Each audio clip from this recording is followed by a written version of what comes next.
চট্টগ্রামে বাংলাদেশের বিপক্ষে টসে জিতে ব্যাটিং করছে জিম্বাবুয়ে, যেমনটি জানাচ্ছিলাম। বিশেষ flight lieutenant Motiur Rahman cricket স্টেডিয়ামে রয়েছেন প্রতিনিধি মনিরুল ইসলাম পারভেজ। বিস্তারিত জানতে সরাসরি যুক্ত হচ্ছে তার সঙ্গে।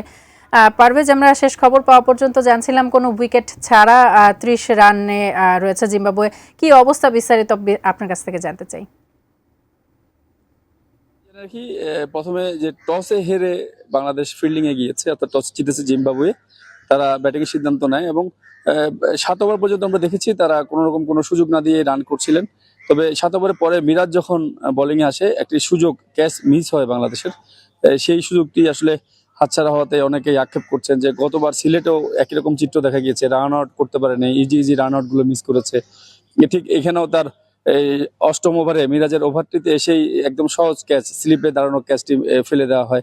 এই সব মিলে আসলে এই খেলাটি আবার না সিলেটের মতো যদি এইভাবে যদি মিস করতে থাকে, তাহলে হয়তো ক্যাচ মিস, ম্যাচ মিস, এ ধরনের অনেক কথাই কিন্তু বলা হয়। অর্থাৎ আমরা এখন যেই কথাটা আপনার মাধ্যমে বলার চেষ্টা করছি সেটি হচ্ছে যে এই প্রচুর অনুশীলন করতে দেখেছি আমরা বাংলাদেশের দলকে। গতকাল অবশ্য তারা বলেছিলেন এর আগের দিন যে ব্যাটিংটিকে তারা বেশি গুরুত্ব দিচ্ছেন, অবশ্য ফিল্ডিংটিও তারা করেছিলেন, কিন্তু তারপরও সহজ ক্যাচগুলো মিস হওয়াতে অনেকে আসলে এটিকে আক্ষেপ করছেন। দর্শক যেহেতু কম, আর এই দর্শক খরাটি কিন্তু কোনোভাবেই কাটছে না। আমরা সকাল থেকে বিভিন্ন গেটে গিয়েছি, যে প্রচুর রোদও অবশ্য আছে, কিন্তু যে 50 টাকার টিকিট, তারপরেও কিন্তু দর্শক আমরা স্টেডিয়ামে খুব একটা দেখছি না।